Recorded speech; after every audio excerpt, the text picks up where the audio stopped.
네, 오늘은 그 사정 때문에 한 30분 당겨서 집회를 시작했습니다.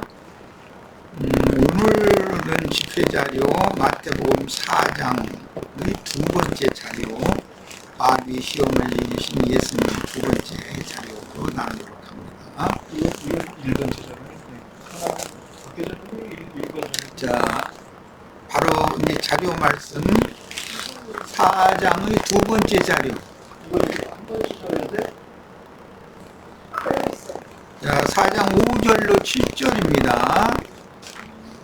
이에 마귀가 예수를 거룩한 성으로 데려다가 성전 꼭대기에 세우고 이르되 내가 만일 하나님의 아들이었든 뛰어내리라. 기록되었으되 그가 너를 위하여 그의 사자들을 명하시리니 그들이 손으로 너를 받들어 발이 돌에 부딪히지 않게 하리로다 했느니라. 예수께서 이르시되 또 기록되었으되 주 너희 하나님을 시험하지 말라 하였느니라 하시니, 이제 두 번째 시험 이야기예요. 이 단락 말씀 내용은 마귀의 두 번째 시험으로서 하나님의 집 꼭대기에 세우고 뛰어내리면 수호천사들이 너를 받들어 발이 돌에 부딪히지 않게 해주리라라는 시험입니다.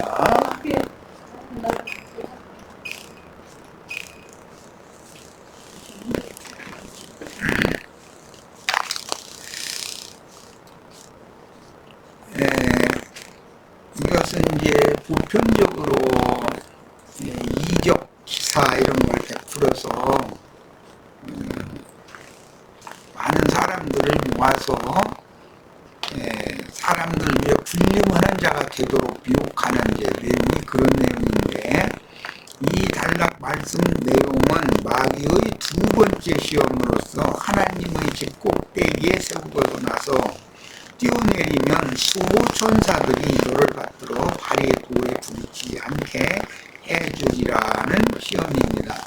이런 거 보고 괴인다, 고인다, 괴물 받는다 그런 말 젊은 세대들은 이런 말 잘 사용을 않는데,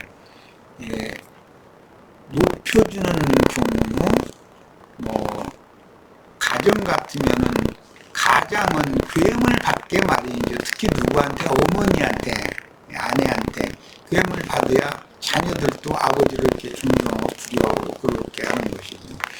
그런 것은 보인다라는 말인데, 높인다라는 게 괴물 받는다. 여기서 하나님의 천사들에 의하여 괴물 받아서 육신을 입은 사람인데 그 높은 성전 꼭대기에서 뛰어내리면 죽겠죠. 그런데도 내 발을 돌에 부딪히지 않게 해주리라 라고 이제 미혹을 했던 거예요. 자, 이 내용으로 들어갑니다. 오늘날 나는 그러다라고 직설적으로 표현하지 못하고 교활한 말로 돌려서 자기를 선전하는 자들은,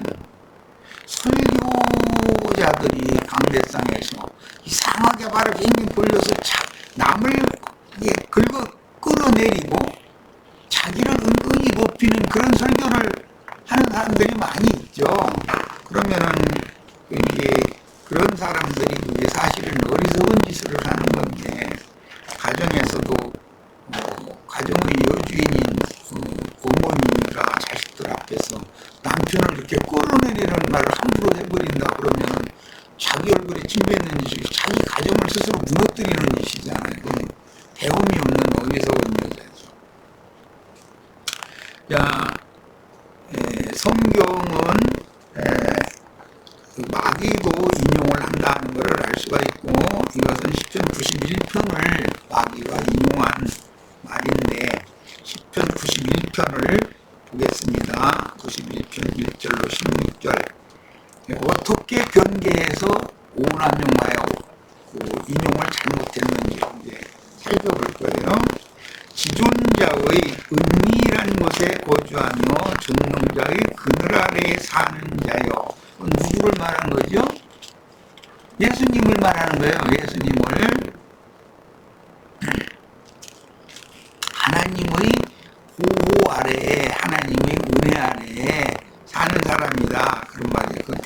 예수님이죠. 자, 나는 여호와를 향하여 말하기를 그는 나의 피난처요. 여기 나는 예수님이고 그는 나의 피난처요 할 때 그는 하나님을 말하는 말이야. 그 다음에 나의 요새요 내가 의뢰하는 하나님이라 하리니 이렇게 91편 시작이 되고 있어요. 자, 마귀가 예수님을 시험할 때는 여호와를 피난처로 요새로 의뢰하는 시편 기자와 정반대로 여기에서 시편 기자는 다윗이지만 다윗은 예수님에 대한 예표의 사람이에요. 예수님을 성전 꼭대기 즉 하나님의 자리에 세워놓고 나서 시편 91편 내용을 전체를 인용하는 것이 아니라 일부분만 인용하여 성경의 의도를 완전히 뒤집었다. 이것은 창세기에서 하나님께서 선악을 알게 하는 나무 실과를 따먹는 그날에 너는 정령 죽으리라 라는 말씀을 요리조리 돌려가지고 말씀을 정면으로 뒤집어 버리죠. 그런 방식이다 이게요. 다 하나님의 말씀을 이런 방식으로 오남용한다, 오용한다. 자, 3절 이는 그가 너를 새 사냥꾼의 올무에서와 심한 전염병에서 건지실 것이미로다. 그가 너를 그의 깃으로 덮으시리니 이 지금 너를 새 사냥꾼의 올무에서 또는 심한 전염병에서 건져주시는 하나님이 예수 그리스도의 아버지 하나님이다. 지금 이걸 지금 예언하는 말인데 4절 그가 너를 그의 깃으로 덮으시리니라는 하나님의 날개 그늘 아래 모아서 너를 감춰서 너를 보호해 줄 것이니 그 말이죠. 네가 그의 날개 아래에 피하리로다. 이 말씀을 예수님이 예루살렘 사람들을 향해서 너희를 내가 불러 모으려고 할 때 암탉이 자기 새끼를 자기 날개 아래에 모으려 한 바와 같이 애썼던 그게 몇 번이더냐. 그러나 너희는 원치 않았다. 이렇게 적용을 했어요. 성경에 독수리의 날개, 암탉의 날개 이런 어떤 새의 날개라고 하는 것은 이런 것은 이 용어가 원래 빛이 파장을 통해서 이 월곰은 땅에까지 이렇게 올 수가 있죠. 근데 이제 전파라는 것도 파장을 통해서 흘러가가지고 소리로도 들리고 요즘에는 그림, 영화 이런 걸로 다 이렇게 전환해서 보일 수 있게 하는 것이 그게 전파를 인용하는 것이잖아요. 인용하는 거잖아요. 이런 것처럼 어떤 빛의 파장, 하나님의 생명의 빛이 어둠과 죽음의 그늘에 앉은 자들에게까지 임하기 위해서는 반드시 어떤 파장을 통해서 오는 것이잖아요. 동해바닷가에 이제 가보면 파도가 반복해서 끊임없이 밀려오죠. 그런 파장이란 말이에요. 파도가 물밀듯이 밀려오는 거. 그런 것과 같은 그런 의미의 용어예요. 이게 날개라고 하는 말이 있으면 신속히 움직일 때는 어떤 파장이라는 말이에요. 빛의 속도로 움직이는 파장 그런 개념이에요.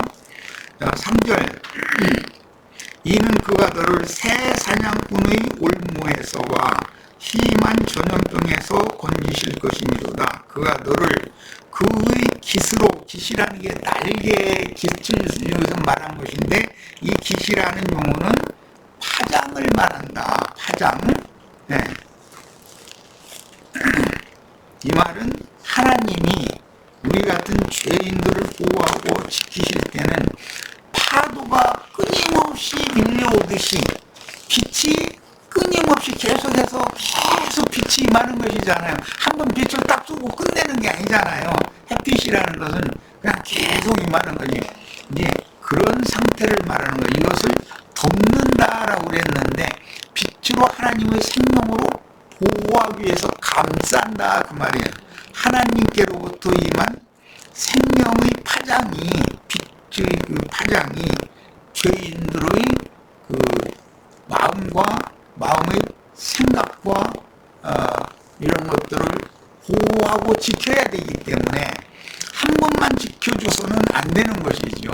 왜냐하면 마귀는 끊임없이 침투를 하는데 하나님은 한 번 은혜를 입혀주시고 나중에 버려버리면 금방 다 마귀의 것이 되어버리잖아요. 그러면 빛의 파장이 임하는 것은 어두움의 권세가 계속해서 저항을 하기 때문에 반복해서 빛을 끊임없이 보내셔야 된다. 은혜는 계속돼야 된다. 그런 뜻과 같은 말인 거예요. 이 개념을 이해를 잘 하시기를 바라요. 그래서 어떤 새의 날갯깃으로 사람을 덮어주는 것으로 이렇게 비유를 했어요. 내가 그의 날개 아래에 피하리로다.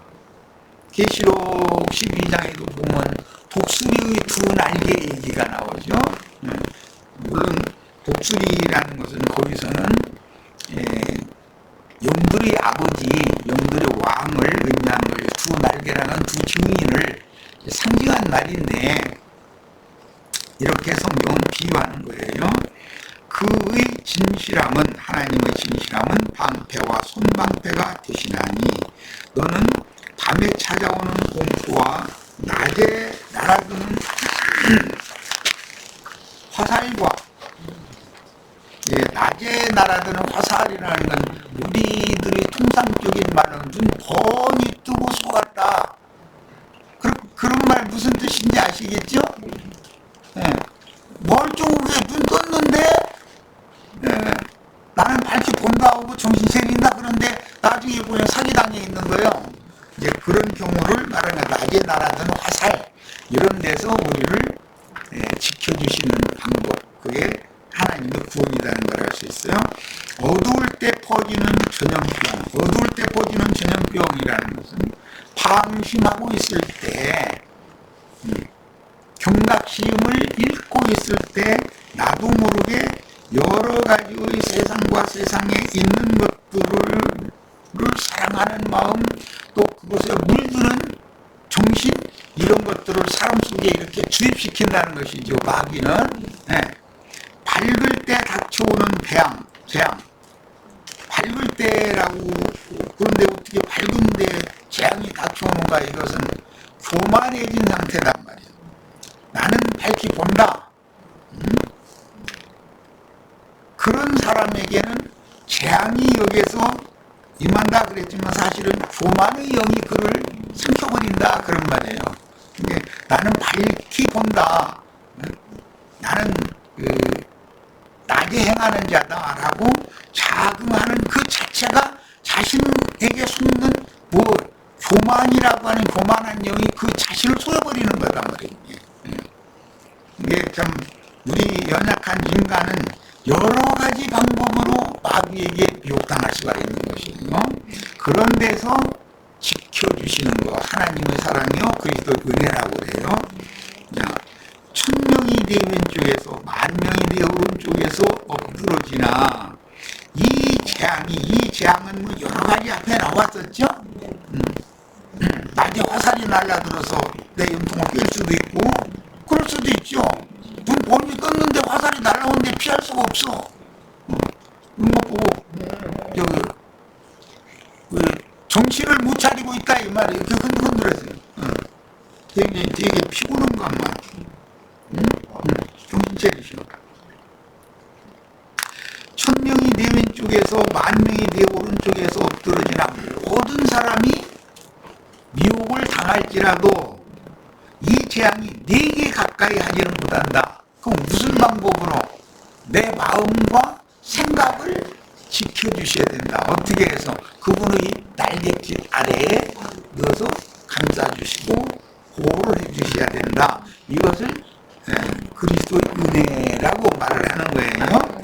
자, 오직 너는 똑똑히 보리니 악인들의 보응을 네가 보리로다. 네가 말하기를 여호와는 나의 피난처시라고 지존자를 너의 거처로 삼았으므로 화가 내게 미치지 못하며 재앙이 내 장막에 가까이 오지 못하리니 그가 너를 위하여 그 천사들을 명하사. 이 말을 인용을 한 거죠. 오늘 마태복음 4장에서 예수님을 유혹할 때 이 말을 인용했어요. 그 천사들을 명령하사 내 모든 길에서 너를 지키게 하시니라. 그런데 이 말을 갖다가 성전 꼭대기에서 뛰어내리면 내 발을 받들어서 돌에 붙이지 않게 해주신다라고 변형시켜서 인용을 한 거예요. 자, 그러니까 마귀가 하는 것은 거짓의 아비가 마귀인데, 마귀가 사람을 미혹하는 것은 하나님의 말씀을 인용하되 사람으로 하여금 깜빡 속도로 변개시켜서 부분 인용을 한다거나 자기가 하고자 하는 말의 그 보충을 위해서 하나님 말씀을 갖다가 인용할 수 있다는 것이죠. 그들이 손으로 돌을 붙들어 발이 돌에 부딪히지 아니하게 하리로다. 여기 그들은 천사들이죠. 천사들이 천사들의 손으로 붙들어 발이 돌에 부딪히지 아니하게 하리로다라고 이렇게 말했는데, 여기에서 왜 발이 부딪히지 않게 하리로다라고 했을까라는 것은 이게 죄악의 길로 향하는 발을 막아주시는 것을 성경은 지금 의도적으로 말한 것이지, 높은 신분, 높은 지위에서 뛰어내릴 때 그때 발을 이렇게 받들어서 돌에 부딪히지 않게 해준다는 말이 아니란 말이에요. 지금 우리들의 발을 하나님께서 지켜주신다는 건 뭐예요? 죄악길에 행하지 못하도록 막아주신다라는 말이잖아요. 자, 지존자를 거처로 삼는 자, 지존자의 은밀한 곳에 거주하며 전능자의 그늘 아래에서 사는 자를 위해서 그분의 수종천사들을 보내요. 이건 이제 수종천사들이라는 것은 여기서는 빛의 사자들이란 말이에요. 하나님의 영광을 수호하는 천사들이 있죠. 그 천사들 어제든가 그저께든가 우리 성경 읽기를 아니지 사무엘하 말씀을 나눌 때 우리 그 홍영재님이 왜 두 천사만 하나님의 영광을 쏘는 천사가 왜 꼭 둘이어야 되는가, 두 사람이어야 되는가, 제사장이 왜 둘이어야 되는가, 그 질문을 했어요. 제사장이라는 것은 하나님의 영광을 호위하는 역할을 하는 종들을, 현상 세계에서는 말하지만 실제로 영의 세계에서는 좌편과 우편의 두 그룹 천사들이죠. 네. 그래서 원래 아론 아들들이 넷이었었죠. 그런데 둘은 데려가시고 둘이 남아서 사독과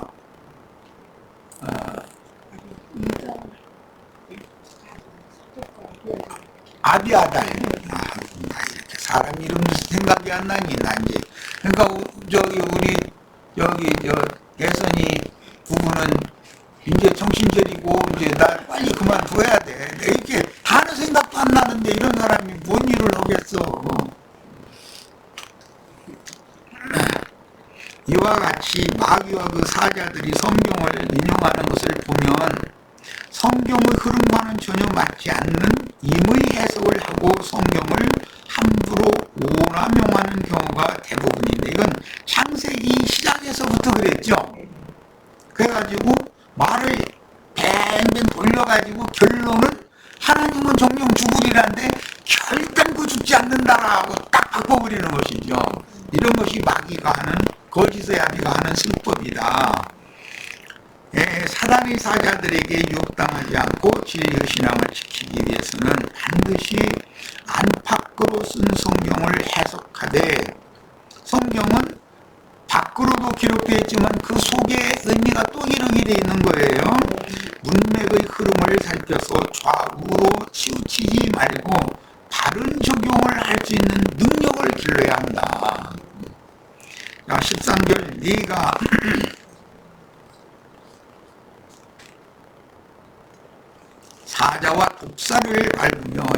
사자라는 것은 세상 나라의 큰 힘 있는 그 호악한 군왕들을 상징하는 말이고 바다짐승이라고 그러죠. 그 다음에 독사는 들짐승, 땅의 짐승 중에 가장 강한 짐승이죠.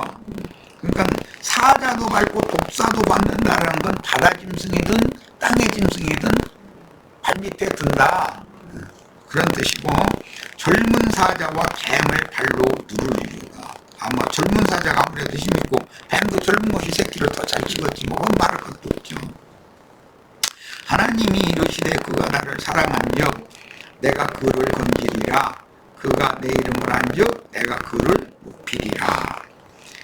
여기 지존자를 거처로 삼는 자, 지존자의 은밀한 곳에 거주하며 전능자의 그늘 아래 사는 자인 인자 예수는, 그 대표자는 예수님이니까 세상의 큰 군왕과 영적 거인들, 그러니까 바다의 짐승과 땅의 짐승들을 도리어 발로 짓밟으며 세상의 유명한 자들을 그 발로 누르는 권위를 부여받고 전능자 이름으로 저 악인들 곧 사자와 독사무리 위에 하나님이 높여주셨다.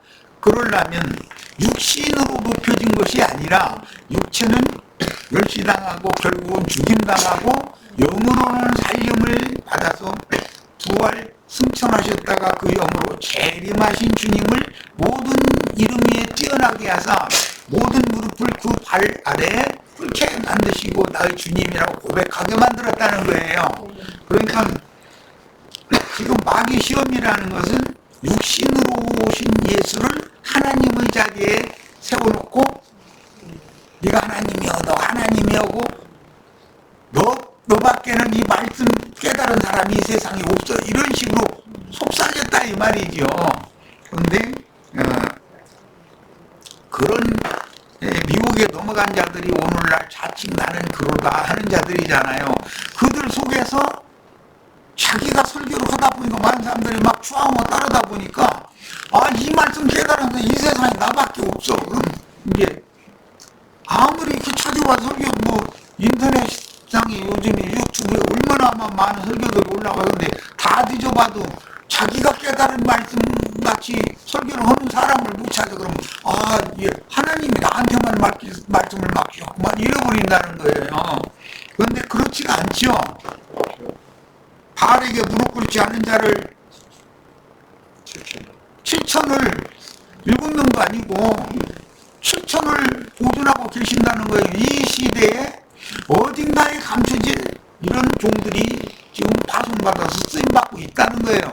세상에서 이렇게 유명세를 타지 못하는 사람들이라도 그런 사람들이 감춰 있는 것을 믿어야죠. 자, 15절 그가 내게 간구하리니 내가 그에게 응답하리라. 그들이라는 건 사자와 독사 새끼들이죠. 환난당할 때 내가 그와 함께하여 그를 건지고 용화롭게 하리라. 내가 그를 그들에 의해서 그가 환난을 당하는 거예요. 사실 이 문장이 좀 번역이 좀 애매모호하게 해놨는데 장수하게 한다 그랬는데 이것은 육체로는 죽임을 당하고 영으로 살림을 받아서 영으로 영생하는 것을 말하는 것이지 육신이 장수하는 것이 하나님이 주는 최종적인 축복이 아니죠. 이런 것도 구분을 잘 하셔야 돼요. 장수하게 함으로 그를 만족하게 하며 나의 구원을 그에게 보이리라 하시도다. 이게 시편 91편 말씀인데 이 말씀을 어떤 말씀은 빼고 어떤 말씀은 자기 생각을 넣어가지고 이렇게 오남용을 해서 예수를 미혹하는데 사용했다. 성경을 사용했다. 마귀도 최초에 아담 부부를 속일 때 하나님 말씀에 이랬냐 저랬냐 하나님 말씀 가지고 그 얘기를 해서 속이죠. 마귀도 항상 하나님 말씀을 이용한다. 그러면 신부나 목사라는 사람들이 불경이나 마음의 특경을 가지고 설교하는 게 아니죠.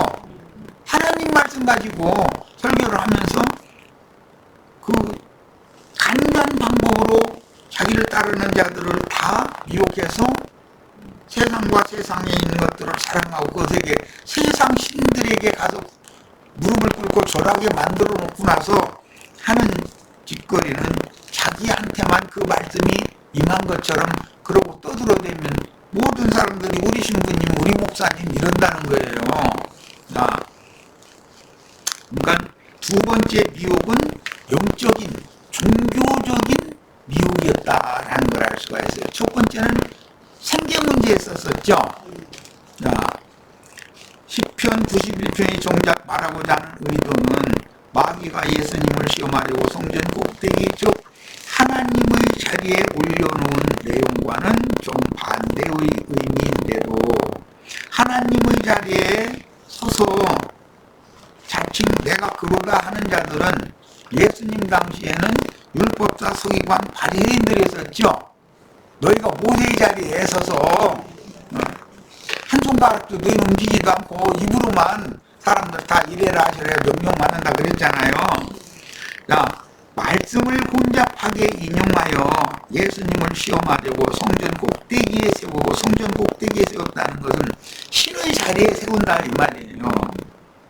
시험했으나 사실은 본문 말씀을 주님이 인용해서 마귀를 짓밟아야 되는 말씀인 거죠. 그게 마귀를 갈등삼삼해야 삼게 하는 말씀이야 맞는 거죠.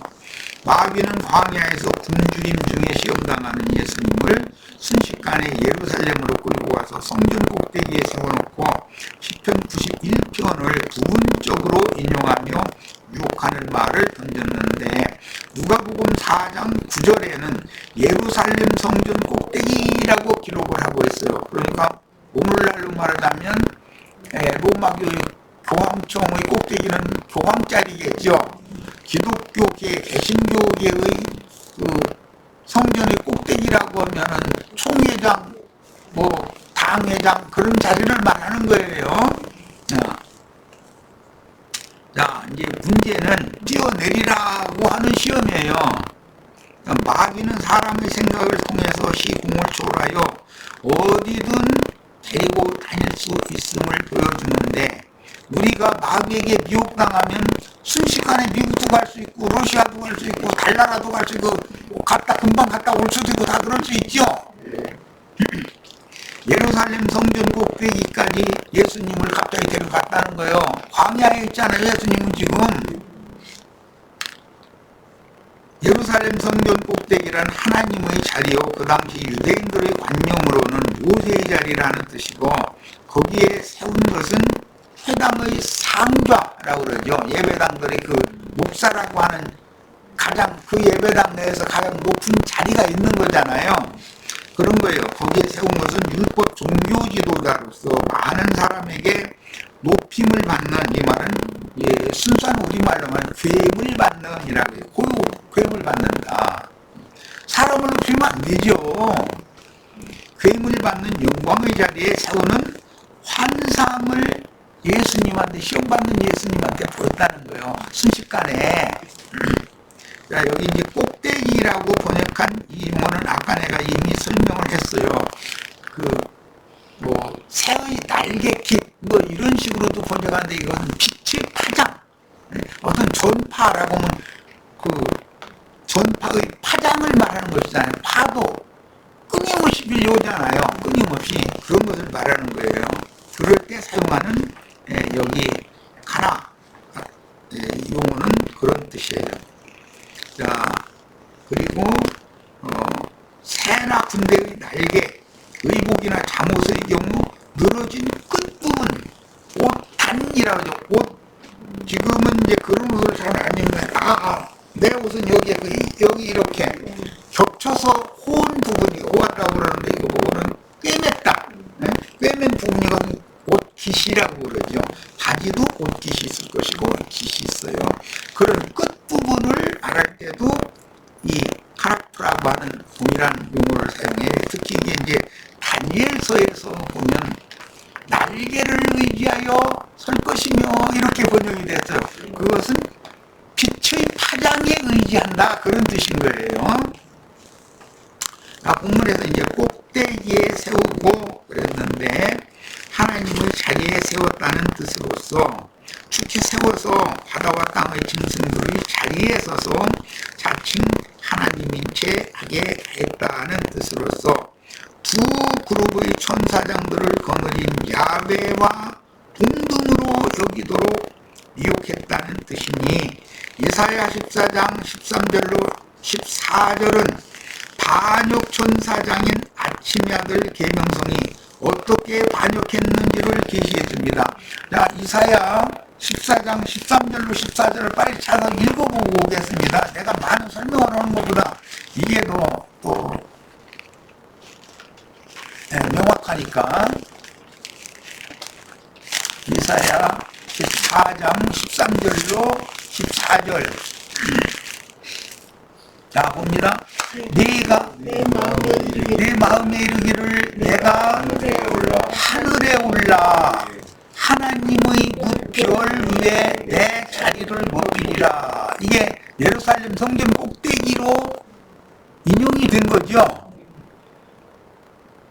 무별 위에 내 자리를 높이리라. 내가 북극 지폐의 산 위에 앉으리라. 굉장히 비밀한 예언들인데, 가장 높은 구름에 올라 지극히 높은 이와 같아지리라. 지난번에는 비길이라 이렇게 번역이 됐었죠. 자, 이것이 아침의 아들 계명성이라고 하는 샛별이 이렇게 교만해서 하나님의 지극히 높으시니와 견주려고 자기를 비기려고 하는 그런 야심으로 반역을 일으켰던 것이에요. 그것을 지금 예언한 말인데, 꼭대기에 세웠다라고 하는 것이 바로 지극히 높으시니와 비길만한 자리에다가 세운다. 그러니까 세 가지였죠.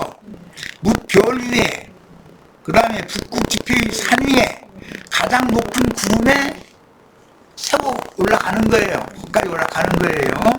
자, 그런데 그 중에서 제일 중요한 것이 북극 지폐의 산 위에 너를 세운다 하는 거예요. 자, 그럼 이제 북극 지폐의 산 위에라는 말을 우리가 잘 생각을 해봐야죠. 자, 요 말씀만 간략하게 말씀 마치고 잠깐 쉬었다가 이어가겠습니다. 세 가지입니다. 첫째는 무별 위에 이죠.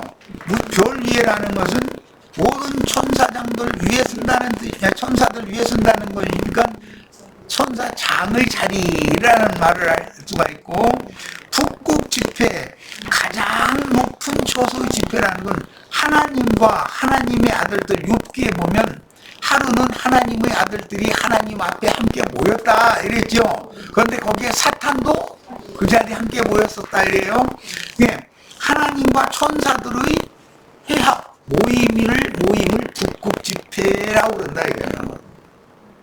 왜 그러냐? 북극성이라는 것이 모든 별들을 인도하는 별이기 때문에 아침의 아들 계명성 북극성이 샛별이라고 그러는데, 샛별을 중심으로 모든 별들이 움직인다라고 봤기 때문에 표현을 이렇게 하는 거예요. 별들이라는 것은 하나님의 아들들, 천사들을 상징하는 여기서는 그런 개념이다. 그리고 북극 지폐라는 건 천사들이 하나님 앞에서 회합을 하러 모인 거다 이거야. 우리가 이 세상에서 온전한 구원을 이루면 최종적으로 우리가 주 앞에 모이게 되는 거죠. 그런 것을 말해요. 그 회합이 북극 지폐다 이거예요. 이 세상에는 많은 사람들이 개 모임도 있고, 모임이란 한두 가지가 아니잖아요. 우리 공무원들 점심때 되면 저기 나 엊그제 무슨 거기 가서 왔는데 점심때만 해준다고 그러더만. 그 점심시간에는 그 공무원들이 거기서 밥만 먹고 오지는 않을 거 아니야. 회합의 장소 그냥 웃어가면서 여담도 좀 나누고 이렇게 하고 휴식을 취하고 차 한잔하고 이러고 다시 업무에 복귀를 하겠지. 그런 자유로운 분위기의 회합, 이거 이제 영어로는 이제 어셈블리라고 그러는데 그 회합이란 말이에요. 우리들이 지금 기독교계의 종교제의로 모이는 모임과 우리들의 이 어셈블리, 회합으로 모이는 모임이 다른 거죠. 교회라는 개념을 잘 정리를 하시길 바래요. 이런 걸 이해를 하시길 바래요. 그리고 가장 높은 높은 구름 위에 올라간다. 그럼 이제 구름이 1층 구름, 2층 구름, 뭐 3층 구름, 7층까지 구름층이 있다고 히브리인들은 믿었다는데 실제로는 셋째 층이 가장 높은 층이죠. 이것은 육신에 있는 사람, 혼적인 사람, 영적인 사람. 그래서 하늘에 거하는 자들 곧 하나님의 장막에 사는 자들 계시로 이렇게 돼 있죠. 우리는 지금 하늘에 거하는 자들이죠. 하나님의 집에 들어온 자들이에요. 이제 이런 개념을 이해를 하시기를 바래요. 꼭대기에서 왔다라는 것은 기독교 교회 사람들이 육체가 교만해진 사람의 경우 높아져 있는 육체가 높은 지위에 올라가는 것과 그의 영이 하나님에 의해서 높여져서 셋째 하늘을 구름에 올라가는 것은 전혀 다르다. 우리는 최종적으로 구원을 이룬 다음에 추수가 되면 흰 구름 위에 앉아서 예리한 낯을 땅에 휘둘러서 땅의 곡식을 거두어 들이시는 그 주님께 추수가 될 거니까 주님이 흰 구름 위에 앉아서 추수를 하시니까 우리는 구름 속으로 흘러 올려가게 되겠죠. 당연히 이런 이치를 잘 생각을 해보셔야 돼요. 지극히 높은 구름 위에 올라가기를 원한다고 해가지고 그게 되는 게 아니죠. 기독교인들이 다 지금 공중 구름으로 끌어올려갈 날을 기대하고 있잖아요. 휴거된다고. 그런데 그거는 지금 현재 구름 같은 증인들과 함께 계시는 주 안에 우리가 지금 현재 여기에서 하늘에 앉혀져서 하늘에 속한 것들을 가르침을 받아야 되는 일인 거예요. 자, 마치겠습니다. 첫 시간 마칩니다.